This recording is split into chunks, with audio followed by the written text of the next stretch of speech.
Hello students, welcome to LRR classes. আমি অনিরুদ্ধ সাধুকা, তোমাদের ভৌত বিজ্ঞানের শিক্ষক। আজ আমরা ক্লাস 10 এর চ্যাপ্টার 8.6 অর্থাৎ জৈব রসায়নের পরবর্তী অর্থাৎ শেষ অংশ নিয়ে আলোচনা করব। দেখো, আজকে আমরা কি কি আলোচনা করব? আজকে আমরা মিথেন, ইথিলিন এবং অ্যাসিটিলিন এদের কিছু রাসায়নিক ধর্ম নিয়ে আলোচনা করব এবং ইথাইল অ্যালকোহল এবং অ্যাসিটিক অ্যাসিড এই দুটো ধর্ম নিয়ে আমরা আলোচনা করব। দেখো, প্রথমেই তাহলে আমরা আলোচনা শুরু করি মিথেনের রাসায়নিক ধর্ম। অর্থাৎ মিথেন কার সঙ্গে কিরকম রাসায়নিক বিক্রিয়া করে সেসব নিয়ে আমরা আলোচনা করব। প্রথমে যদি বলি যে দহন মানে কি? দহন মানে হচ্ছে অক্সিজেনের উপস্থিতিতে তার মধ্যে আগুন জ্বালানো, আগুন ধরিয়ে দেওয়া হয় অক্সিজেনের সাথে বিক্রিয়া, জেনারেলি বলতে পারা যায়। কিভাবে? দেখো, অক্সিজেনের উপস্থিতিতে মিথেন নীলাভ শিখায় জ্বলতে শুরু করে। কি রঙের আগুনটা হয়? নীল রঙের আগুন নীলাভ শিখায় জ্বলতে শুরু করে এবং কি উৎপন্ন করে? কার্বন ডাই অক্সাইড গ্যাস এবং জলীয় বাষ্প এবং তাপ উৎপন্ন করে। দেখো, reaction CH4 2O2 CO2 2H2O আমাদের হিট অর্থাৎ তাপ শক্তি উৎপন্ন করে। আচ্ছা, এরপরে দেখো ক্লোরিনের সাথে প্রতিস্থাপন বিক্রিয়া, এটা কিন্তু আমাদের খুব ইম্পর্টেন্ট। ক্লোরিনের সাথে প্রতিস্থাপন বিক্রিয়া মিথেন কি হয়? দেখো, মিথেন অণুতে কি হয়? একটা কার্বন এবং হাতে 4টে হাইড্রোজেন থাকে। এবার ক্লোরিনের সঙ্গে প্রতিস্থাপন বিক্রিয়া কেন বলা হয়? এই যে ক্লোরিন, তোমার মিথেন সি, 4টে হাতে 4টে হাইড্রোজেন এইভাবে থাকে। এই ক্লোরিনের একটা করে পরমাণু Cl, একটা করে পরমাণু একটা করে হাইড্রোজেনকে একটা করে হাইড্রোজেনকে বার করে, স্টেপে স্টেপে একটা করে হাইড্রোজেনকে বার করে এবং 4টে হাতে 4টে ক্লোরিন ঢুকে যায় শেষ পর্যন্ত। এবং এগুলো প্রত্যেকটা স্টেপে স্টেপে হয়, একবারেই কিন্তু হয় না। দেখো কি বলা আছে, বিক্ষিপ্ত সূর্যালোক, এটা কিন্তু ডাইরেক্ট সানলাইটে এই রিঅ্যাকশনটা হয় না, একটু বিক্ষিপ্ত সূর্যালোকের দরকার হয়, অথবা ইউভি রশ্মির উপস্থিতিতে, অথবা যদি বিক্ষিপ্ত সূর্যালোক না পাওয়া যায় তাহলে কি করা হয়? আমাদের আল্ট্রাভায়োলেট রে দেওয়া হয়। এর উপস্থিতিতে মিথেনের সাথে ক্লোরিনের প্রতিস্থাপন বিক্রিয়া ঘটে। এক্ষেত্রে CH4 এর H পরমাণুগুলি অর্থাৎ হাইড্রোজেন পরমাণুগুলি ধাপে ধাপে ক্লোরিন দ্বারা প্রতিস্থাপিত হয় এবং সবশেষে কার্বন টেট্রাক্লোরাইড CCl4, অর্থাৎ একটাও দেখো এর মধ্যে আর হাইড্রোজেন নেই, কার্বনের 4টে হাতের মধ্যে 4টে ক্লোরিন কিন্তু যোগ হয়ে গেছে, উৎপন্ন হয়। দেখো, রিঅ্যাকশনগুলো 4টে ধাপে হয়। কিভাবে হয়? প্রথমে মিথেন অণু নেওয়া হবে এবং একটা ক্লোরিন অণু থাকবে। এ কি হবে? বিক্ষিপ্ত সূর্যালোক, এখানে CH3Cl, অর্থাৎ ফার্স্ট স্টেপে কি হলো আমাদের? এখানে যদি আমি C, 4টে হাতে 4টে H, এরপর কি হবে? একটা H কে ক্লোরিন পরমাণু Cl পরমাণু একটা H কে বার করে দেবে, এখানে কি ঢুকে যাবে? এখানে ক্লোরিন পরমাণু ঢুকে যাবে, একটা Cl পরমাণু ঢুকে যাবে, তাহলে কি হয়ে যাবে? CH3Cl HCl উৎপন্ন হয়। দেখো, এর নাম কি হয়? এর নাম হচ্ছে মিথাইল ক্লোরাইড উৎপন্ন করে। এই মিথাইল ক্লোরাইডটাই এরপরে কি হবে? আবার একটা হাইড্রোজেন প্রতিস্থাপিত হবে ক্লোরিন দ্বারা, আবার একটা হাইড্রোজেন বেরিয়ে যাবে এবং এখানে আবার একটা ক্লোরিন পরমাণু আমাদের প্রবেশ করবে, তাহলে কি হয়ে যাবে? CH2Cl2। দেখো, CHCl3 এর সঙ্গে আবার একটা ক্লোরিন, বিক্ষিপ্ত সূর্যালোক CH2Cl2, মিথিলিন ক্লোরাইড উৎপন্ন করবে। এর পরের স্টেপে কি হবে? আবার একটা হাইড্রোজেনকে একটা ক্লোরিন বার করে দেবে ধাক্কা মেরে এবং সেখানে ক্লোরিন একটা যুক্ত হয়ে যাবে, তারপরে কি হবে? CHCl3 উৎপন্ন করবে, অর্থাৎ এটার নাম হচ্ছে ক্লোরোফর্ম উৎপন্ন করবে। এবার এই ক্লোরোফর্মটা কি হবে? শেষে আর একটা হাইড্রোজেন বাকি আছে, এটাও কি করবে? ক্লোরিন বার করে দেবে এবং এখানেও ক্লোরিন আমাদের যুক্ত হয়ে যাবে, দিয়ে হয়ে যাবে। দেখো, কার্বন তার 4টে হাতে 4টে ক্লোরিন, হাইড্রোজেন একদম নেই, CCl4, অর্থাৎ এর নাম হয়ে যাবে কার্বন টেট্রাক্লোরাইড। এই যে একে একে প্রতিস্থাপিত করে দিল কার্বনের, মিথেনের সমস্ত হাইড্রোজেন পরমাণুগুলোকে, এই জন্য বলা হয় এটাকে প্রতিস্থাপন বিক্রিয়া, ক্লোরিনের সাথে প্রতিস্থাপন বিক্রিয়া। তাহলে কি হয়? আলটিমেটলি বলবো আমরা CCl4 অর্থাৎ কার্বন টেট্রাক্লোরাইড উৎপন্ন হয় এবং বিক্রিয়াটি কি ধাপে ধাপে হয় এবং প্রত্যেকটা ধাপে কি উৎপন্ন হয় এগুলো কিন্তু আমাদের খুব ইম্পর্টেন্ট। মিথাইল ক্লোরাইড, তারপরে ধাপে মিথিলিন ক্লোরাইড, তারপরে ক্লোরোফর্ম, তারপরে হচ্ছে কার্বন টেট্রাক্লোরাইড। বোঝা গেল?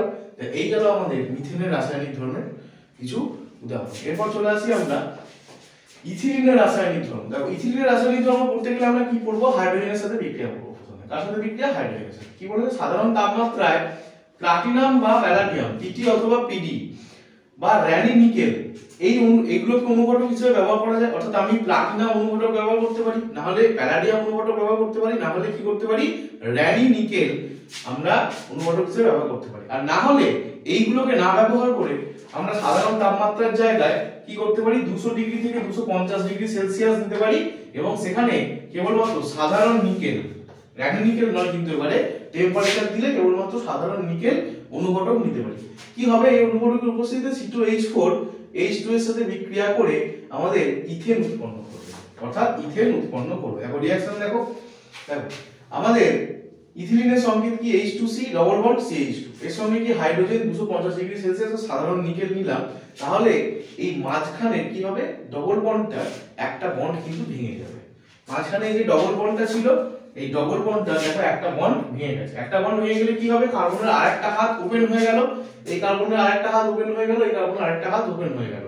সেই হাতগুলো কি করবে, সেই হাতগুলো দেখো একটা করে হাইড্রোজেন, দুটো হাইড্রোজেন ছিল, একটা করে হাইড্রোজেনকে কিন্তু ওরা ধরে নেবে। সেই জন্য দেখো এখানে 2 ছিল এখানে 3 হয়ে গেছে, এখানে 2 ছিল এখানে 3 হয়ে গেছে। অর্থাৎ এখানে বন্ডটা ভেঙে যাবে এবং এখান থেকে ইথেন তৈরি হয়ে যাবে। অর্থাৎ এটাকে আমরা বলতে পারি যে রূপান্তরীকরণে এরকম আসতেই পারে যে আমাদের ইথিলিন থেকে ইথেন কিভাবে উৎপন্ন করা যাবে। ইথিলিন থেকে কিভাবে ইথেন উৎপন্ন করব না 250 ডিগ্রি সেলসিয়াসে নিকেল অনুঘটকের উপস্থিতিতে হাইড্রোজেনের সঙ্গে বিক্রিয়া করে কি হবে সিঙ্গেল বন্ড ডবল বন্ডটা ভেঙে যাবে এবং সিঙ্গেল বন্ড তৈরি হয়ে যাবে। তো এখান থেকে আমাদের ইথিলিন থেকে ইথেন উৎপন্ন হয়ে যাবে। এটা কিন্তু খুব ইম্পর্টেন্ট, আমাদের রূপান্তরীকরণে কিন্তু এটা দিয়ে দেয়। দেখো এরপরে কি ব্রোমিনের সাথে বিক্রিয়া। ব্রোমিনের সাথে বিক্রিয়ায় কি করতে হবে না আমাদের এই ইথিলিন লাল রঙের ব্রোমিনের সাথে, ব্রোমিনের কালার হয় লাল রং, লাল রঙের ব্রোমিনের সাথে বিক্রিয়া করবে কোন কার্বন টেট্রাক্লোরাইড, এই যে CCl4 দেখলাম, এই CCl4 এর উপস্থিতিতে কিন্তু রিঅ্যাকশন করবে, নরমাল কিন্তু রিঅ্যাকশন করবে না।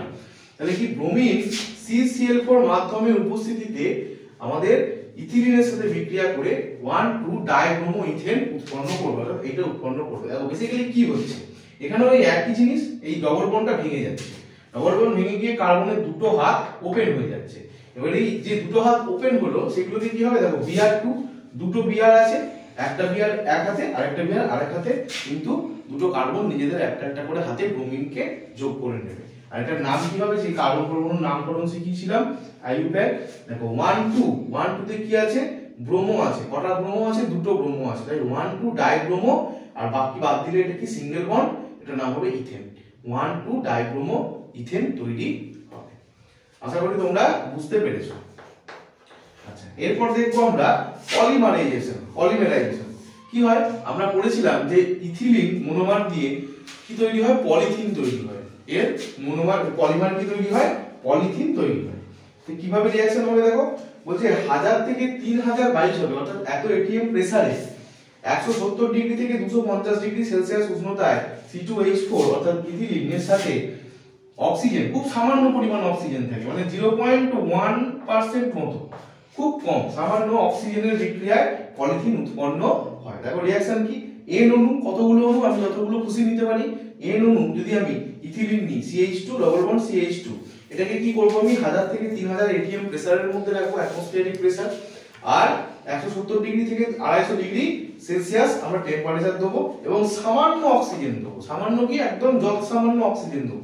তাহলে কি হবে এখানে ডবল বন্ডটা ভেঙে যাবে এবং এইভাবে পলিথিন উৎপন্ন হয়ে যাবে। এই N অণু যেগুলো করেছিলাম, এই N অণু নিয়ে করেছিলাম, এই N অণুগুলো কি হবে পরস্পরের সঙ্গে যুক্ত হতে হতে একটা বৃহৎ শৃঙ্খল তৈরি করে দেবে। এই বৃহৎ শৃঙ্খলটাকে কি বলা হবে পলিথিন বলা হবে। এটা হচ্ছে আমাদের পলিমারাইজেশন বিক্রিয়া। আর আমাদের ইথিলিন বা তোমাকে বলতে পারে ইথিলিন থেকে পলিথিন তৈরি করার সমীকরণটি দেখাও, বিক্রিয়াটি দেখাও। তো আমরা এইটাকে দেখাবো। আশা করি তোমরা বুঝতে পেরেছো ইথিলিনের রাসায়নিক ধর্ম। এবার আমরা চলে যাব অ্যাসিটিলিনের রাসায়নিক ধর্ম। আচ্ছা অ্যাসিটিলিনের সংকেত হচ্ছে HC ট্রিপল বন্ড CH, অর্থাৎ দুটো কার্বন পরমাণু পরস্পরের সঙ্গে ট্রিপল বন্ড দ্বারা যুক্ত থাকে, সমযোজী ত্রিবন্ধন দ্বারা যুক্ত থাকে।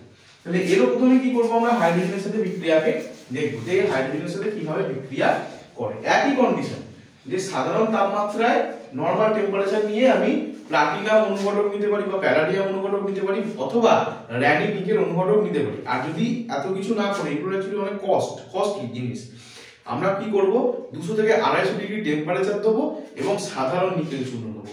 এই দুটোর মধ্যে যে কোনো একটা অনুঘটক আমরা চুজ করতে পারি এবং এর সাথে কি করা হবে, এই অনুঘটকটা নিয়ে আমরা এখানে প্লাটিনাম বা প্যালাডিয়াম বা রাডি নিকেল নিয়েছি, তার সাথে হাইড্রোজেনের সাথে আমাদের অ্যাসিটিলিনের বিক্রিয়া করা হবে। এর ফলে কি হবে, এই যে ট্রিপল বন্ড আছে এই ট্রিপল বন্ডের একটা বন্ড ভেঙে যাবে এবং ডবল বন্ড তৈরি হয়ে যাবে। ডবল বন্ড তৈরি হয়ে গেলে কি হয়ে যাবে, দেখো একটা করে কার্বনের হাত ফাঁকা পড়ে থাকবে, সেই হাতগুলো একটা করে হাইড্রোজেন নিয়ে নেবে এবং তৈরি করে দেবে ইথিলিন, অর্থাৎ অ্যাসিটিলিন থেকে ইথিলিন প্রস্তুত হয়ে গেল। তাহলে এটা তোমাকে ঘুরিয়ে দিতেও পারে যে অ্যাসিটিলিন থেকে ইথিলিন তুমি কি করে প্রস্তুত করবে। এবার এই বিক্রিয়াটা এখানেই থেমে থাকে না, তুমি যদি এর পরেও ওটাকে রেখে দাও অ্যাসিটিলিন কি হবে, এই ইথিলিন কি হবে, দেখো ইথিলিন এখানে যে প্রসেসটা হয়েছিল সেই প্রসেসটা হয়ে যাবে। ইথিলিন এর সঙ্গে হাইড্রোজেন, প্লাটিনাম বা প্যালাডিয়াম বা রাডি নিকেল অনুঘটক কি হয়ে যাবে, আমাদের ইথেন তৈরি হয়ে যাবে। এখানেও যে ডবল বন্ড আছে এই ডবল বন্ডের মধ্যে একটা বন্ড ভেঙে যাবে এবং যে হাতগুলো ওপেন হয়ে যাবে সেখানে একটা করে হাইড্রোজেন নিয়ে নেবে, দিয়ে CH3 উৎপন্ন করে দেবে, অর্থাৎ ইথেন উৎপন্ন করে দেবে। বা ডাইরেক্ট তোমাকে এভাবেও বলতে পারে যে অ্যাসিটিলিন থেকে একদম ইথেন তুমি কি করে তৈরি করবে। কিছু না, আমরা দুটো প্রসেস দেখাবো, পিটি বা প্যালাডিয়াম বা আমাদের এনআই রাডি নিকেল চূর্ণ নেওয়া হবে। তাহলে প্রথমে অ্যাসিটিলিন থেকে ইথিলিন তৈরি হবে এবং ইথিলিন থেকে তারপরে আমাদের কি তৈরি হবে, ইথেন তৈরি হয়ে যাবে। এরপর দেখো ব্রোমিন জলের বিক্রিয়া। ব্রোমিন জল বলতে কি, ব্রোমিন মানে জলের মধ্যে ব্রোমিন বলে আর কি, মানে একটা জল এবং ব্রোমিনের দ্রবণ, জল এবং ব্রোমিনের দ্রবণ। এখানে বিআর আছে এবং H2O আছে, জল এবং ব্রোমিনের দ্রবণ। এই দ্রবণটার রং কি হয়, এই দ্রবণটার রং হয় লাল, এই দ্রবণটার রং হয় লাল। দেখো অ্যাসিটিলিনের সঙ্গে যদি লাল রঙের ব্রোমিন জলের বিক্রিয়া ঘটে তাহলে কি ঘটে, তাহলে আমাদের 1,2 ডাইব্রোমো ইথিন উৎপন্ন হয়। এখানে কিন্তু হয়েছিল 1,2 ডাইব্রোমো ইথেন, কিন্তু এখানে কি উৎপন্ন হবে, 1,2 ডাইব্রোমো ইথিন উৎপন্ন হয়। কি হয় বেসিক্যালি, দেখো এই যে ট্রিপল বন্ড, এই ট্রিপল বন্ডের একটা বন্ড ভেঙে যায়, দিয়ে কি হয়ে যায়, ডবল বন্ড হয়ে গেল, অর্থাৎ এই কার্বনের একটা হাত এবং এই কার্বনের একটা হাত ওপেন হয়ে গেল। এই হাতগুলো কি করবে, একটা করে বিআর কে ধরে নেবে, দেখো বিআর এবং বিআর। তাহলে এর পজিশন কি হবে, যদি 1 নম্বর 2 নম্বর আমি ডাক দিই, তাহলে 1 নম্বর 2 নম্বর পজিশনে কে আছে, ব্রোমিন আছে, ব্রোমো, তার কটা আছে, দুটো ডাই, তাহলে 1,2 ডাইব্রোমো। এবং এটা কি হয়ে গেছে, এটা হচ্ছে ইথিন, ডবল বন্ড আছে যেহেতু কার্বন কার্বনের মধ্যে ইথ যুক্ত ইন, ইথিন, তাহলে 1,2 ডাইব্রোমো ইথিন উৎপন্ন হয়ে যাবে। এবং এটা কি, এটা বর্ণহীন হয়ে যাবে, এটা কিন্তু আর লাল বর্ণ থাকবে না, এটা বর্ণহীন হয়ে যাবে। অর্থাৎ প্রথমে লাল বর্ণের দ্রবণ থাকবে এবং পরে গিয়ে কি হয়ে যাবে, ওটা বর্ণহীন দ্রবণ হয়ে যাবে। আচ্ছা, এবার দেখো গ্যাসীয় বা তরল বিআরের সাথে বিক্রিয়া, এটা তো ব্রোমিন জল ছিল, এবার এখানে কিন্তু জল নেই, ব্রোমিনটা টোটাল গ্যাসীয় অবস্থায় আছে আর না হলে তরল অবস্থায় আছে, ব্রোমিনটাই তরল অবস্থায় আছে। সেক্ষেত্রে কি হবে, দেখো এটারও লাল বর্ণ, ব্রোমিনের লাল বর্ণ, টকটকে লাল বর্ণ। তাহলে কি হবে, আমাদের অ্যাসিটিলিন এরকম ব্রোমিন গ্যাস বা ব্রোমিন তরলের সঙ্গে, তরল ব্রোমিনের সঙ্গে বিক্রিয়া করে 1122 টেট্রাব্রোমো ইথেন উৎপন্ন করবে, 1122 টেট্রাব্রোমো ইথেন উৎপন্ন করবে। কি পার্থক্য, এখানে ট্রিপল বন্ডের মধ্যে একটা বন্ড ভেঙে যাচ্ছিল আর এখানে ট্রিপল বন্ডের মধ্যে কি হবে, দুটো বন্ড ভেঙে যাবে, একটা বন্ড কার্বন এবং কার্বনের মধ্যে থাকবে। তাহলে কার্বনের কটা হাত ওপেন হয়ে গেল, 3টে হাত, এবং এই কার্বনের 3টে হাত, আর একটা হাতে দুজন যৌগের সঙ্গে বিক্রিয়া করে আছে। তাহলে কি হবে, দেখো একটা বন্ডের সাথে হাইড্রোজেন যুক্ত থাকবে কার্বনের, এবং দুটো যে আরো হাত পড়ে রইল সেই দুটোতে একটা একটা করে, অর্থাৎ একটা কার্বন পরমাণু দুটো ব্রোমিন নেবে এবং টোটাল টাইপ 4খানা ব্রোমিন পরমাণু যুক্ত হবে। এবার পজিশন কি, দেখো নামকরণ যদি করি 1 2, তাহলে 1 1, দেখো একবার 1 এ একটা ব্রোমিন আর এক 1 এ দুটো, একটা 1 এ দুটো ব্রোমিন আছে, ওই জন্য 1 1 লেখা হলো। 2 নম্বরে কি আছে, দুটো ব্রোমিন আছে, ওই জন্য 1 1 2 2। এবার চারটে ব্রোমিন, চারটে মানে কি হয়, টেট্রা, টেট্রা ব্রোমো, আর এটা কি, দুটো কার্বন পরমাণু থাকলে কি হবে ইথ, আর সিঙ্গেল বন্ড থাকলে হবে এন, ইথেন। তাহলে 1122 টেট্রা ব্রোমো ইথেন উৎপন্ন হলো। এর বর্ণ কি, বর্ণহীন, এর কোনো বর্ণ থাকে না। তাহলে পার্থক্য বুঝতে পারা গেল যে ব্রোমিন জলের সাথে বিক্রিয়া হলে কি হবে, 12 ডাইব্রোমো ইথিন তৈরি হবে, আর যদি গ্যাসীয় বা তরল ব্রোমিনের সাথে বিক্রিয়া হয় অ্যাসিটিলিনে তাহলে কি হবে, 1122 টেট্রাব্রোমো ইথেন তৈরি হবে। তাহলে এই হলো আমাদের অ্যাসিটিলিনের রাসায়নিক ধর্ম, এবং টোটাল আমরা যেটা বললাম সেটা হচ্ছে আমাদের মিথেনের রাসায়নিক ধর্ম, ইথিলিনের রাসায়নিক ধর্ম এবং অ্যাসিটিলিনের রাসায়নিক ধর্ম। আশা করি তোমরা বুঝতে পেরেছো। এরপরে আমরা অ্যালকোহল সম্পর্কে পড়বো, ইথাইল অ্যালকোহল এবং অ্যাসিটিক অ্যাসিড সম্পর্কে পড়বো। এবার আমরা ইথাইল অ্যালকোহল অর্থাৎ ইথানল এবং ইথানোয়িক অ্যাসিড অর্থাৎ অ্যাসিটিক অ্যাসিডের কিছু রাসায়নিক ধর্ম নিয়ে আলোচনা করব।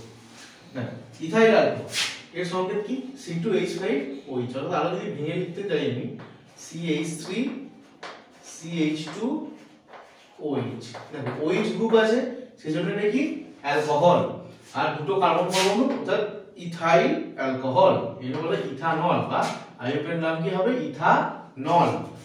আচ্ছা দেখো এর ভৌত ধর্ম কি হয়, কিরকম দেখতে হয়। দেখো এটা অ্যালকোহল, অ্যালকোহল মানে পরিষ্কার বাংলা কথায় বলতে গেলে যেটা মদ্য পানীয় দ্রব্য সেই জিনিস। কি হবে? অ্যালকোহলের বৈশিষ্ট্য সূচক একটা তীব্র গন্ধযুক্ত তরল, অর্থাৎ পানীয় মদ্য পানীয় যে গন্ধটা হয় তীব্র একটা স্পিরিট টাইপের গন্ধ, সেই গন্ধটা কিন্তু এরও আছে ইথাইল অ্যালকোহল। আচ্ছা আর একটা কি, এই কিন্তু জলের সঙ্গে যে কোনো অনুপাতে দ্রাব্য, মানে জলেতে গুলে যায়, যে কোনো অনুপাতে তুমি যতটা যেরকম খুশি দাও জলে কিন্তু টোটাল গুলে যাবে, এরকম হবে না যে জলে গুলবে না, যে কোনো অনুপাতে জলের সাথে দাও। দেখো এই গেল ভৌত ধর্ম। এবার রাসায়নিক ধর্মে চলে আসি, যে আমরা সোডিয়ামের সাথে বিক্রিয়া করব। রাসায়নিক ধর্ম দেখো সোডিয়ামের সাথে বিক্রিয়া কেন করি আমরা? প্রথম কথা যে সোডিয়ামের সাথে বিক্রিয়া কেন করতে গেলাম, কারণ এটা দেখার জন্য যে আমাদের এই অ্যালকোহল আম্লিক ধর্ম প্রদর্শন করে। কি এই ধর্মটা কিরকম হয়? আম্লিক, অর্থাৎ খানিকটা অ্যাসিডিক ধর্মের মধ্যে বর্তমান। তাহলে অ্যাসিডিক ধর্ম বা আম্লিক ধর্ম আমাকে যদি প্রমাণ করতে হয় আমি কি করব? আমি ধাতুর সঙ্গে বিক্রিয়া করব, ক্ষার ধাতুর সঙ্গে বিক্রিয়া করব। সোডিয়াম কি? সোডিয়াম হচ্ছে একটা ক্ষার ধাতু, সেই ক্ষার ধাতুর সঙ্গে বিক্রিয়া নিশ্চয়ই করবে। তাহলে দেখো কি করে, আমাদের ইথাইল অ্যালকোহল সোডিয়ামের সঙ্গে বিক্রিয়া করে, ধাতব সোডিয়ামের সঙ্গে বিক্রিয়া করে সোডিয়াম ইথক্সাইড নামে একটা যৌগ উৎপন্ন করে এবং হাইড্রোজেন গ্যাস উৎপন্ন করে। না, ইথাইল অ্যালকোহল সংকেত কি? CH3CH2OH এর সাথে সোডিয়াম। এবার কি হয়, এই CH3CH2O এখান থেকে কি, এখান থেকে আমাদের হাইড্রোজেন কিন্তু বেরিয়ে যায়, অর্থাৎ এরপরে এরকম একটা বন্ড কিন্তু ওপেন হয়ে থাকে, OH থেকে একটা বন্ড ওপেন হয়ে থাকে। এই বন্ডে কে চলে আসে? একটা সোডিয়াম পরমাণু চলে এসে এই বন্ডের সঙ্গে যুক্ত হয়ে যায়, তার ফলে এরকম তৈরি হয়ে যায় যে CH3CH2O Na সোডিয়াম ইথক্সাইড কিন্তু এইভাবে উৎপন্ন হয়। এখানে হাইড্রোজেন বেরিয়ে যায়, এই যে হাইড্রোজেনটা এখান থেকে বেরিয়ে যায় এবং যে ভাগটা ওপেন হলো অর্থাৎ যে বন্ডটা ওপেন হলো সেই বন্ডে একটা সোডিয়াম এসে তার জায়গায় বন্ধন তৈরি করে নিল। এইভাবেই আমাদের কি তৈরি হলো? সোডিয়াম ইথক্সাইড তৈরি হলো। আর এই বিক্রিয়াটা কেন গুরুত্বপূর্ণ? কারণ এই বিক্রিয়ার মাধ্যমে দেখানো যায় যে আসলে আমাদের এই ইথাইল অ্যালকোহল কিন্তু আম্লিক ধর্মের হয়। এবার দেখো নিরুদন, নিরুদন বিক্রিয়া। নিরুদন বিক্রিয়া মানে আর কিছুই নয়, ফোটানো। ফোটানো, ফোটানো মানে কি? মানে যদি কোথাও কোনো জলের অণু থাকে সেখান থেকে জলের অণুটাকে টেনে বার করে নিয়ে চলে আসা, এটা কি বলা হয়? আমাদের নিরুদন। এই নিরুদন করতে গেলে কি কি লাগে? ইথাইল অ্যালকোহলে নিরুদন করতে গেলে আমাদের লাগে 170 ডিগ্রি সেলসিয়াস টেম্পারেচার, প্রথম কন্ডিশন 170 ডিগ্রি সেলসিয়াস টেম্পারেচার লাগবে। আর গাঢ় H2SO4। কেন গাঢ় H2SO4? কারণ আমরা জানি যে গাঢ় H2SO4 খুব জলাকর্ষী পদার্থ, যেখানেই জল দেখতে পাবে ও কিন্তু জল টেনে নেবে। এগুলো কিন্তু আমরা আগেও যখন অ্যামোনিয়া পড়েছিলাম তখন এই আলোচনা করেছিলাম। এই গাঢ় H2SO4 একটা খুব তীব্র জলাকর্ষী পদার্থ। তাহলে গাঢ় H2SO4 দেওয়া হচ্ছে, তার সঙ্গে আমাদের আবার টেম্পারেচার দেওয়া হচ্ছে। তাহলে দেখো কি হবে, দেখো জল কি? জল মানে আমাদের H2O। তাহলে এ কি করবে? এই যে অণুটা ইথাইল অ্যালকোহল, এই অণুর মধ্যে দেখবে যে জল কোথায় আছে, অর্থাৎ একটা অক্সিজেন এবং দুটো হাইড্রোজেন কোথায় আছে দেখবে। তাহলে কি হবে দেখো, এখান থেকে যদি জল আমরা বার করে নিই, OH তো বেরিয়ে গেল, OH বেরিয়ে যাবে এবং কি হবে, এখান থেকে আমাদের এই CH3 আছে এবং এখান থেকে কি আরেকটা হাইড্রোজেন বার করে নেবে। এবার তুমি এখানে CH3CH2OH এখান থেকে একটা অক্সিজেন এবং দুটো হাইড্রোজেন বাদ দাও, দেখো কি পড়ে থাকছে? C2 আর H4, C2H4 কিন্তু পড়ে থাকছে। তাহলে পড়ে থাকছে C2H4 যদি আমি জলকে বার করি। এবার যদি আমি জলকে বার করে দিই তখন কি হবে দেখো, C2H4 মানে কার গঠন? ইথিনের গঠন। সঙ্গে সঙ্গে এর মাঝখানে একটা ডবল বন্ড হয়ে যাবে, কার্বন কার্বন ডবল বন্ডে চলে আসবে এবং এই কার্বনের দুটো হাতে দুটো হাইড্রোজেন এবং এই কার্বনের দুটো হাতে দুটো হাইড্রোজেন হয়ে যাবে। অর্থাৎ দেখো ইথিনের সঙ্গে জল যোগ করলে কি আসছে, মানে একটা H2O যোগ করলে কি চলে আসতো, আমাদের ইথাইল অ্যালকোহল। এবার যখন আমরা জলটাকে টেনে বার করে নিয়েছি, অর্থাৎ আমাদের 2 অণু হাইড্রোজেন এবং 1 অণু অক্সিজেন এখান থেকে বার করে নিয়েছি, এখান থেকে OH বার করে নাও এবং এখান থেকে আরেকটা হাইড্রোজেন বার করে নাও CH3 থেকে, তাহলে এখানে CH2 হয়ে গেল, এখানে CH2 হয়ে গেল। এবার এখানে CH2 হলে কি হবে, দেখো এখানে CH2 হলে এখানে CH2, তাহলে OH বেরিয়ে গেছে, অর্থাৎ এর একটা বন্ড ফাঁকা হয়ে গেছে, আর এখান থেকে একটা হাইড্রোজেন নিয়ে নেওয়া হয়েছে, তাহলে এরও একটা বন্ড ফাঁকা হয়ে গেছে। তাহলে এদের দুজনকার কি হয়েছে, এই দুটো কার্বন পরমাণু দুটো কিন্তু হাত ফাঁকা হয়ে গেছে। এবার এরা কি করবে, এরা এই হাত দিয়ে পরস্পরকে আবার ধরে নেবে, অর্থাৎ এরা সিঙ্গেল বন্ডের জায়গায় কি হয়ে যাবে, ডবল বন্ড হয়ে যাবে। জাস্ট এইটাই হয়েছে, আমাদের এখানে সিঙ্গেল বন্ড ছিল, সিঙ্গেল বন্ড থেকে আমাদের ডবল বন্ড গঠন হয়ে গেছে, অর্থাৎ ইথিন উৎপন্ন হয়ে গেছে। কি থেকে, ইথাইল অ্যালকোহল থেকে ইথিন উৎপন্ন হয়ে গেছে। এটা হচ্ছে আমাদের নিউটন বিক্রিয়া, এটা ফার্স্ট। এইখানে একটা কন্ডিশন আছে, যদি আমরা ইথাইল অ্যালকোহলের পরিমাণ কম নিই এবং গাঢ় সালফিউরিক অ্যাসিডের পরিমাণ বেশি নিই, তাহলে আমাদের ইথিন তৈরি হবে। কিন্তু যদি আমরা উল্টোটা করি, আমরা যদি অতিরিক্ত পরিমাণে অ্যালকোহল নিই, ইথাইল অ্যালকোহল নিই এবং তার তুলনায় সালফিউরিক অ্যাসিড কম নিই, তাহলে কি হবে, তাহলে উৎপন্ন হয়ে যায় ইথার। তখন কিন্তু আর ইথিন তৈরি হয় না, তখন উৎপন্ন হয় ইথার। দেখো কি হয়েছে, এখান থেকে হাইড্রোজেন অণু বেরিয়েছে এবং এই দুদিকে অক্সিজেনের দুদিকে দুটো C2H5 গ্রুপ ঢুকে গেছে। তাহলে এটা আমাদের কি গ্রুপ পড়েছিলাম, এটা আমাদের ইথার গ্রুপ পড়েছিলাম না? তাহলে এর নাম কি হবে, দেখো দুদিকে C2H5 আছে, অর্থাৎ ইথাইল গ্রুপ আছে। কটা গ্রুপ আছে, দুটো, তাই ডাই ইথাইল এবং ও থাকলে কি হবে, ইথার। ডাই ইথাইল ইথার কিন্তু আমাদের তৈরি হয়ে যাবে। কখন, যদি অতিরিক্ত, দেখো এখানে 1 অণু নিয়ে করেছিলাম কিন্তু এখানে 2 অণু নিয়ে করেছি, যখন অতিরিক্ত পরিমাণ আমাদের C2H5OH ব্যবহার করা হয়, তখন কি হবে, ইথার তৈরি হবে। আর যখন অতিরিক্ত পরিমাণ সালফিউরিক অ্যাসিড ব্যবহার করা হবে, তখন কি উৎপন্ন হবে, তখন ইথিন উৎপন্ন হবে। দুটো কিন্তু কন্ডিশন। যখন অল্প পরিমাণ ইথানলের সাথে অতিরিক্ত পরিমাণ আমাদের গাঢ় সালফিউরিক অ্যাসিডের বিক্রিয়া হবে, তখন আমাদের কি তৈরি হবে, ইথিন তৈরি হবে। আর সেকেন্ড কেসে যখন অতিরিক্ত পরিমাণ আমাদের ইথানল ব্যবহার হবে কিন্তু তার তুলনায় অনেক কম গাঢ় সালফিউরিক অ্যাসিড ব্যবহার হবে, তখন কি তৈরি হবে, তখন ইথার তৈরি হবে। ডাই ইথাইল ইথার তৈরি হয়ে যাবে, ডাই ইথাইল ইথার তৈরি হয়ে যাবে। তো এই গেল আমাদের নিরুদন বিক্রিয়া।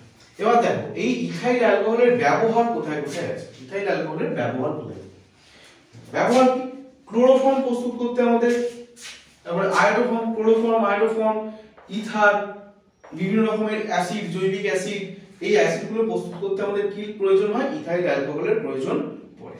আর কি, দেখো নানা প্রকার পানীয় মদ্য তৈরি করতে, এই যে আমাদের বিভিন্ন রকম পানীয় মদ্য আছে, বিভিন্ন রকম পানীয় মদ্য, এই পানীয় মদ্যগুলো কিন্তু সবই ইথানল থেকে তৈরি হয়। কেবলমাত্র ইথানল থেকেই তৈরি হয়, মিথানল বা অন্য কোনো প্রোপানল থেকে কিন্তু তৈরি হয় না। ইথানল থেকেই কিন্তু এই আমাদের পানীয় মদ্যগুলো প্রস্তুত হয়। আচ্ছা দেখো, এর কি মেথিলেটেড স্পিরিট, এছাড়াও কি অ্যালকোহল, মদ ছাড়া আর কি তৈরি হয়, স্পিরিট তৈরি হয়। স্পিরিট কোথায়, স্পিরিট ল্যাম্প বা যে নেল পলিশ রিমুভার হয় সেখানে স্পিরিট থাকে।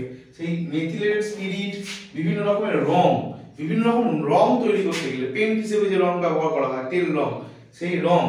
আচ্ছা সেন্টের বদলে দেখবে যে আমরা সেন্ট ইউজ করি, সেন্টের বদলে দেখবে লেখা আছে ইথাইল অ্যালকোহল, যেখানে কি কি দেওয়া আছে তার চার্ট দেওয়া থাকে, সেখানে দেখবে লেখা আছে পরিষ্কার ইথাইল অ্যালকোহল। সেন্ট বডি স্প্রেতে ব্যবহার করা হয়, ইত্যাদি সুগন্ধি জিনিসে কিন্তু আমাদের এই ইথাইল অ্যালকোহল প্রয়োগ করা হয়, ব্যবহার করা হয়। আর কি, গালা, রঞ্জন প্রভৃতি দ্রাবক রূপে কাজ করে। দেখো যে কাঠের পালিশ হয়, যে পালিশ গুলো বলে গালা পালিশ বা এমনি পালিশ যেগুলো হয়, এই পালিশটাকে কি করা হয়, এই যে একটা জায়গাতে গোলা হয়, এই যে গোলা হয় এটা কি বলা হয় দ্রাবক রূপে। জেনারেলি কি করি আমরা, তেলে গুলি, আমরা ওই টারপিন তেলে গুলে দিই, কিন্তু বলা হচ্ছে যে যদি ইথাইল অ্যালকোহল ব্যবহার করা হয়, ইথাইল অ্যালকোহল ব্যবহার করেও কিন্তু এগুলোকে গোলা যায়। এগুলো কিন্তু জলে গুলবে না। এই তোমার গালা বলো, রজন বলো, যে পালিশ হয়, পালিশের জিনিসটা, এগুলো কিন্তু আমাদের জলে গুলবে না। দেখবে যদি তুমি এরকম কোথাও গেছো যে দরজা জানলা বা খাট কোথাও পালিশ হচ্ছে, দেখবে এই অ্যালকোহলের গন্ধযুক্ত কিন্তু একটা গন্ধ বেরোয়, স্পিরিটের গন্ধ বেরোয়। ওইখানে কি হয়, ওই গালা বা রজন গুলোকে এই টাইপের বস্তু, ইথাইল অ্যালকোহল, স্পিরিট, এই ধরনের তেল, টারপিন তেল, এদের মধ্যে কি করা হয়, গোলা হয়। অর্থাৎ ইথাইল অ্যালকোহল কি হয়, দ্রাবক রূপে কাজ করে। আচ্ছা, আর কি, আর বর্তমানে একটা বিশাল বড় জিনিস, পেট্রোলের সাথে ইথানল মিশিয়ে জ্বালানি রূপে ব্যবহার করা হয়, বায়ো ইথানল বলা হচ্ছে। আখ গাছ থেকে কি করা হচ্ছে, ইথানল প্রডিউস করা হচ্ছে। আখ গাছ থেকে ইথানল প্রডিউস করে সেটাকে কি করা হবে, সরকারের প্রকল্প কি আছে আমাদের, যে সেটাকে ভবিষ্যৎকালে আমাদের কি করা হবে, যা পেট্রোলের সাথে মিশিয়ে আমাদের কিন্তু গাড়িতে অ্যাজ এ ফুয়েল হিসেবে চালানো হবে, যাতে করে আমাদের পেট্রোল কনজাম্পশন অনেক কমে, যাতে করে আমরা কিন্তু সাস্টেনেবল এনার্জির দিকে যেতে পারি। তাহলে ইথানল কি হয়, ইথানল কিন্তু একটা জ্বালানি রূপেও কাজ হয়। এবং তাহলে বুঝতে পারা গেল যে ইথানলের কত কাজ আছে। তাহলে এই গেল আমাদের ইথাইল অ্যালকোহল বা ইথানলের ভৌত ধর্ম, রাসায়নিক ধর্মের মধ্যে দুটো এবং কিছু ব্যবহার। এরপরে চলে আসবো আমরা আমাদের ইথানোয়িক অ্যাসিড অথবা অ্যাসিটিক অ্যাসিড। ইথানোয়িক অ্যাসিড দেখো CH3COOH, কটা কার্বন পরমাণু, দুটো কার্বন পরমাণু, তাহলে ইথ হবে। আর কি বলেছিলাম আয়ুটার নামকরণের সময়, COOH গ্রুপটা থাকলে ওয়িক অ্যাসিড যুক্ত হয়, ইথ যুক্ত ওয়িক অ্যাসিড কি হবে, ইথানোয়িক অ্যাসিড। দেখো ইথানোয়িক অ্যাসিড বা এর বাজার চলতি নাম বলা হয় এটাকে অ্যাসিটিক অ্যাসিড। এর ভৌত ধর্ম কি রকম হবে, তীব্র গন্ধযুক্ত বর্ণহীন তরল। এর গন্ধটা কিন্তু অ্যালকোহলের মতো নয়, অন্য বৈশিষ্ট্যযুক্ত গন্ধ, কিন্তু তারও কিন্তু তীব্র গন্ধ, গন্ধটা কিন্তু খুবই স্ট্রং। তীব্র গন্ধযুক্ত বর্ণহীন তরল, এদের কিন্তু কোনো কালার হয় না। আর কি, এরা এই অ্যাসিড জলে গুলে যেতে পারে, অ্যালকোহলে গুলে যেতে পারে, আবার ইথারেও গুলে যেতে পারে, যে কোনো অনুপাতে গুলে যেতে পারে, যে কোনো অনুপাতে কিন্তু দ্রবীভূত হতে পারে, কিসে কিসে, জলে, অ্যালকোহলে এবং ইথারে। এই গেল আমাদের ভৌত ধর্ম। এবার আমরা ইথানোয়িক অ্যাসিডের রাসায়নিক ধর্ম দেখি। দেখো অ্যাসিড যেহেতু কি, যেহেতু অ্যাসিড, তাহলে অ্যাসিড কি করে বুঝবো আমরা, এটা যে অ্যাসিড আমরা কি করে বুঝবো। দেখো অ্যাসিড বুঝতে গেলে কি করতে হবে, ক্ষারের সঙ্গে বিক্রিয়া করতে হবে। ক্ষারের সঙ্গে বিক্রিয়া করে কি হয়, অ্যাসিড এবং ক্ষার জেনারেল ফরম্যাট, দেখো কি বলা হয়, acid plus base is equal to salt plus water. Acid plus base is equal to salt plus water, এটা কিন্তু জেনারেল ফরম্যাট আমাদের, প্রশমন বিক্রিয়া বলা হয়। তাহলে অ্যাসিডের সঙ্গে কি ক্ষারের বিক্রিয়া অর্থাৎ বেসের বিক্রিয়ায় আমাদের লবণ এবং জল কিন্তু উৎপন্ন হবে। সেজন্য আমরা কি করব, আমরা যেহেতু অ্যাসিড, এটা অ্যাসিড কিনা পরীক্ষা করার জন্য প্রথমেই NaOH এর সাথে বিক্রিয়া করব। NaOH কি, NaOH হচ্ছে একটা তীব্র ক্ষার। কি ক্ষার, তীব্র ক্ষার, যেমন তেমন ক্ষার নয় কিন্তু, হেভি স্ট্রং ক্ষার। তাহলে দেখো NaOH এর সঙ্গে নিশ্চয়ই বিক্রিয়া করবে, একদম নিশ্চয়ই বিক্রিয়া করবে। অ্যাসিটিক অ্যাসিড NaOH এর সঙ্গে বিক্রিয়া করে সোডিয়াম অ্যাসিটেট নামক একটা লবণ উৎপন্ন করে এবং জল উৎপন্ন করে, সোডিয়াম অ্যাসিটেট নামক একটি জল উৎপন্ন করে। এবং আচ্ছা, অ্যাসিড হওয়ার কন্ডিশন কি, অ্যাসিড হওয়ার কন্ডিশন কিন্তু যে জলীয় দ্রবণে H+ আয়ন দিতে পারবে। দেখো COOH এ জলীয় দ্রবণ কি হয়ে যায়, CH3COO- হয়ে যায় আর H+ হয়ে যায়। তাহলে এখানে কি হলো, দেখো এখানে একটা মাইনাস হলো, আর NaOH কি হবে, Na+ আর OH-, ক্ষারের বৈশিষ্ট্য কি, যে জলীয় দ্রবণে OH- আয়ন দেবে। তাহলে এবার কি হবে, CH3COO এটা মাইনাস আছে এবং Na+ আছে, কি করবে, হাইড্রোজেনকে ছেড়ে দিয়ে ও Na+ সঙ্গে যুক্ত হয়ে যাবে। তাহলে কি হয়ে যাবে, CH3COO, দেখো এখানে হাইড্রোজেন ছিল, হাইড্রোজেনের জায়গায় কি হয়ে গেছে, সোডিয়াম হয়ে গেছে। আর এর নাম কি হবে, সোডিয়াম অ্যাসিটেট। এবং কি হয়েছে, দেখো এখানে H+ আছে এবং এখানে OH- আছে, H+ এবং OH- একসঙ্গে যুক্ত হয়ে কি উৎপন্ন করে দেবে, জল উৎপন্ন করে দেবে। তাহলে আমরা কি ফরম্যাট পেয়ে গেলাম, acid plus base is equal to salt plus water. তাহলে আমাদের হয়ে গেল, অর্থাৎ আমরা বলতে পারবো যে সত্যি এটা একটা অ্যাসিড। তাহলে এই হচ্ছে NaOH ক্ষারের সঙ্গে বিক্রিয়া, ক্ষারের সঙ্গে বিক্রিয়া করে কি উৎপন্ন করে, সোডিয়াম অ্যাসিটেট আমাদের উৎপন্ন। আচ্ছা এবার দেখো দ্বিতীয় নম্বর NaHCO3 এর সাথে বিক্রিয়া। আচ্ছা NaHCO3 অ্যাকচুয়ালি কি, অ্যাকচুয়ালি এটা হচ্ছে একটা লবণ, এটা অ্যাকচুয়ালি একটা লবণ। এবার লবণ ক টাইপের হয়, লবণ 3 টাইপের হয়। কি কি, আম্লিক লবণ, ক্ষারীয় লবণ এবং প্রশম লবণ। এটা কি লবণ, যেহেতু মাঝখানে H আছে সেহেতু এটা হচ্ছে আমাদের আম্লিক লবণ।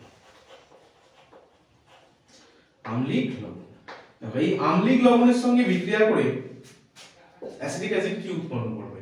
অ্যাসিটিক অ্যাসিড আম্লিক NaHCO3 সোডিয়াম বাইকার্বনেটের সাথে বিক্রিয়া করে সোডিয়াম অ্যাসিটেট উৎপন্ন করবে এবং বুদবুদ আকারে কার্বন ডাই অক্সাইড গ্যাস উৎপন্ন করবে। অর্থাৎ রিঅ্যাকশন হবে এবং বুদবুদ আকারে নিচ থেকে কার্বন ডাই অক্সাইড গ্যাস বাবলসের মতো করে উপর দিকে উঠে আসতে থাকবে এবং জল উৎপন্ন করবে। তাহলে এখানে কি এক্সট্রা ঢুকলো? এখানে CO2 শুধু এক্সট্রা, বাকি দেখো দুটো ঠিক আছে, সোডিয়াম অ্যাসিটেট আর জল, তার সঙ্গে বুদবুদ আকারে কার্বন ডাই অক্সাইড গ্যাস উৎপন্ন হবে। দেখো একই জিনিস এখানে কি হবে? CH3 C double O minus R H plus, এটাতে ভেঙে যাবে অ্যাসিটিক অ্যাসিড। NaHCO3 কি হবে? Na প্লাস HCO3 মাইনাস হয়ে যাবে। প্রথম কথা হচ্ছে CH3 C double O minus এবং Na প্লাস এরা দুজন একসঙ্গে জুড়ে গিয়ে কি হয়ে যাবে? সোডিয়াম অ্যাসিটেট উৎপন্ন হয়ে যাবে। এবার HCO3 থেকে কি হবে? CO2 আলাদা হয়ে যাবে হিটের মধ্যে। হিট দিলে কি হবে? CO2 আলাদা হয়ে যাবে এবং কার্বন ডাই অক্সাইড গ্যাস বুদবুদ আকারে বেরিয়ে যাবে। তারপরে কি পড়ে থাকবে? হাইড্রোজেন এবং অক্সিজেন পড়ে থাকবে, তারা একসঙ্গে মিলেমিশে কি হবে? দেখো এখানে একটা হাইড্রোজেন, এখানে একটা হাইড্রোজেন, আর এখানে অক্সিজেন, আর এখানে একটা হাইড্রোজেন, এরা মিলে কি উৎপন্ন করবে? এরা মিলে উৎপন্ন করবে আমাদের জল। তাহলে এই হলো আমাদের রিঅ্যাকশন, সোডিয়াম বাইকার্বনেটের সঙ্গে অ্যাসিটিক অ্যাসিডের বিক্রিয়া। আচ্ছা, এরপরে 3 নম্বর যেটা আছে সেটা কিন্তু আমাদের খুব ইম্পর্টেন্ট, এস্টারিফিকেশন বিক্রিয়া। অর্থাৎ অ্যালকোহল C2H5OH ইথাইল অ্যালকোহলের সাথে আমাদের ইথানোয়িক অ্যাসিড অর্থাৎ অ্যাসিটিক অ্যাসিডের বিক্রিয়া পরীক্ষার পার্সপেক্টিভের জন্য খুব important, very very very to the power infinity important এটা। কেন? এস্টারিফিকেশন কি হয়? বলছে অ্যাসিড, আমাদের অ্যাসিটিক অ্যাসিড এবং ইথানল এদেরকে যদি নিয়ে আসা হয় পরস্পরের সঙ্গে ওর কাছে, তাহলে কি হয়ে যায়? এরা ইথানয়েড উৎপন্ন করে। এরা কি উৎপন্ন করে? ইথানয়েড উৎপন্ন করে। এবং এটা কার উপস্থিতিতে হয়? এটা কিন্তু H2SO4 এর উপস্থিতিতে হয়। তাহলে অনুঘটক হিসাবে H2SO4 উপস্থিত থাকে। তাহলে H2SO4 এর উপস্থিতিতে অ্যাসিটিক অ্যাসিড এবং আমাদের ইথাইল অ্যালকোহল বা ইথানল পরস্পরের সঙ্গে বিক্রিয়া করে কি উৎপন্ন করে? ইথানয়েড। এটা হচ্ছে এস্টার, এটা এক প্রকারের কি? এস্টার। এই এস্টারের গন্ধ কি রকম হয়?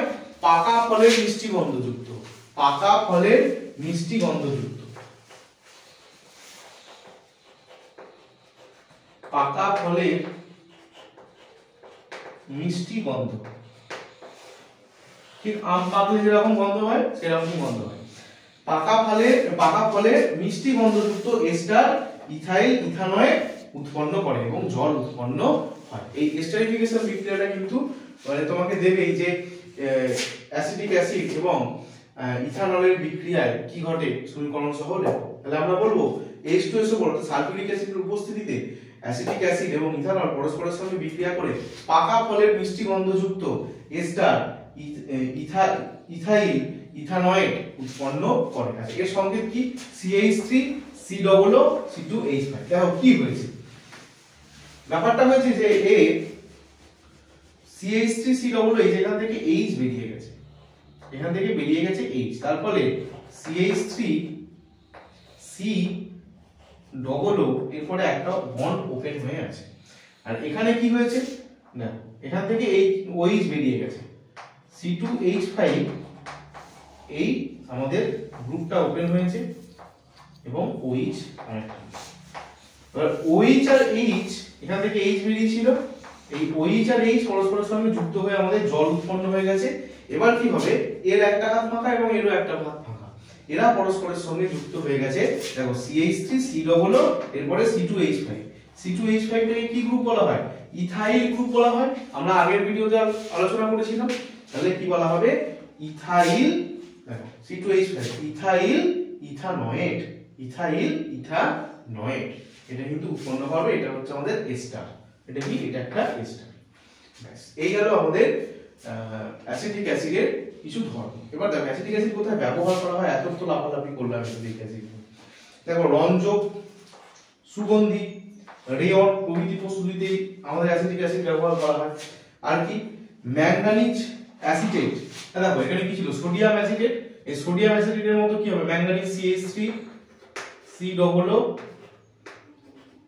ml manganese acetate. এটা কি ম্যাঙ্গানিজ অ্যাসিটেট কি হয় আমাদের রং শিল্পে ব্যবহৃত হয়, যে কালার ইন্ডাস্ট্রি এতে কিন্তু এই ম্যাঙ্গানিজ অ্যাসিটেট কাজে লাগে। তাহলে ম্যাঙ্গানিজ অ্যাসিটেট উৎপন্ন করতে গেলে আমাদের কি লাগবে, আমাদের অ্যাসিটিক অ্যাসিড কিন্তু প্রয়োজন হবে। আর কি লেড অ্যাসিটেট জারক দ্রব্য রূপে ব্যবহৃত হয়। একই রকম ভাবে lead acetate CH3 COOPB lead acetate. Lead acetate উৎপন্ন করতে গেলেও কি দরকার লাগবে আমাদের, আমাদের কিন্তু অ্যাসিটিক অ্যাসিড দরকার লাগবে। আচ্ছা আর কি ভিনিগার প্রস্তুতি। ভিনিগার কি আমাদের বাইরে যে ভিনিগার থাকে সেই ভিনিগারে কি থাকে 10% CH3 COOH থাকে। 10% অ্যাসিটিক অ্যাসিডের দ্রবণ জলের সাথে তাকে বলা হয় ভিনিগার, কৃত্রিম ভিনিগার। আমরা বাড়িতে রান্নার কাজে যে ভিনিগার ব্যবহার করি সেই ভিনিগার আর কিছুই নয় অ্যাসিটিক অ্যাসিড, তবে কত 10%। 100 ভাগ মানে 100 ml তুমি যদি ভিনিগার নাও তার মধ্যে তুমি ভাববে যে 10 ml তোমার অ্যাসিটিক অ্যাসিড আছে, বাকিটা কিন্তু তোমার জল আছে। স্ট্রং হলে তুমি খেতে পারবে না। আচ্ছা আর কি দ্রাবক এবং বিজারক রূপে ব্যবহৃত হয়। আচ্ছা এই গেল তাহলে আমাদের অ্যাসিটিক অ্যাসিডের কি কিছু ভৌত ধর্ম, কিছু রাসায়নিক ধর্ম, তার মধ্যে এক্সট্রাকশন বিক্রিয়া এবং তার কিছু ব্যবহার। দেখো এবার আমরা একটা স্পিরিট সম্পর্কে একটু পড়বো, সেটা হচ্ছে ডিনেচার স্পিরিট। এই ডিনেচার স্পিরিটটা কি জিনিস? দেখো ডিনেচার স্পিরিট জানতে গেলে আগে অন্য আরেকটা স্পিরিটের কথা জানতে হবে। এটা কি বলে 95.6% ইথানল এবং 4.4% জল, এই দুটোকে মিশিয়ে, অর্থাৎ তুমি মনে করো একটা জায়গায় 95.6% কি দিয়েছো, ইথানল দিয়েছো। ইথানল বলতে আমাদের C2H5OH, যেটা আমরা এখন পড়লাম C2H5OH। এর সাথে তুমি কি করেছো, খানিকটা জল দিয়েছো, খুব সামান্য পরিমাণ 4.4% জল। এর ফলে যে স্পিরিটটা তৈরি হবে সেটাকে বলা হবে রেকটিফাইড স্পিরিট। কি বলা হবে, রেকটিফাইড স্পিরিট। এবার কি এই স্পিরিটটাকে না খাওয়া যেতে পারে, কোনো অসুবিধা কিন্তু নাই। এই স্পিরিটটাকে খাওয়া যেতে পারে, কিন্তু এটা অবশ্যই খাওয়ার জন্য প্রস্তুত করা হচ্ছে না। এটা কিন্তু আমাদের বিভিন্ন শিল্প কাজে ব্যবহার করার জন্য প্রস্তুত করা হচ্ছে।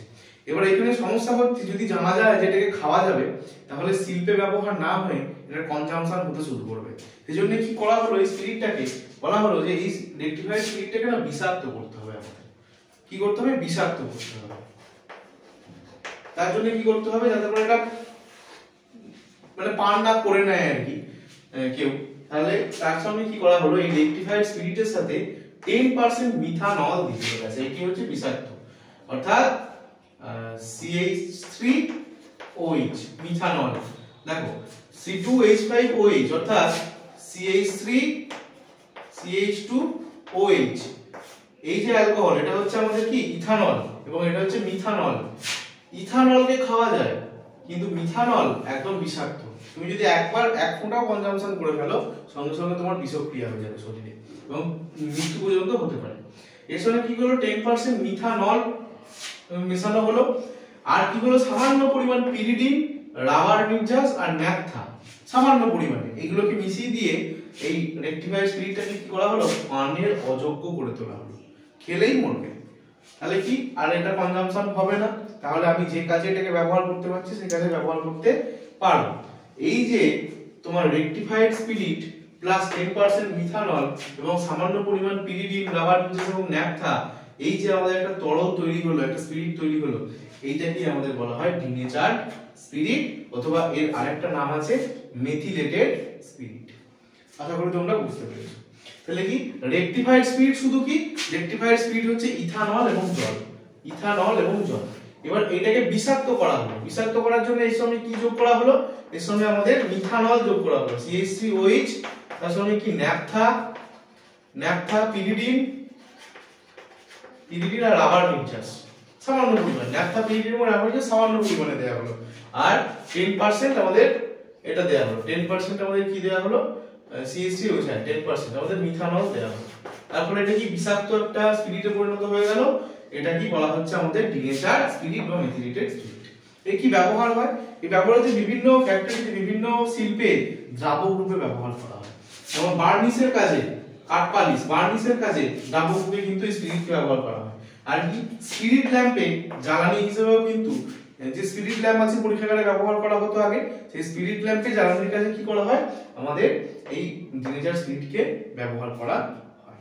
আচ্ছা, এইখান থেকে আশা করি তোমরা এটা বুঝতে পেরেছো ডিনেচার স্পিরিট এবং আমাদের রেকটিফাইড স্পিরিট কি জিনিস।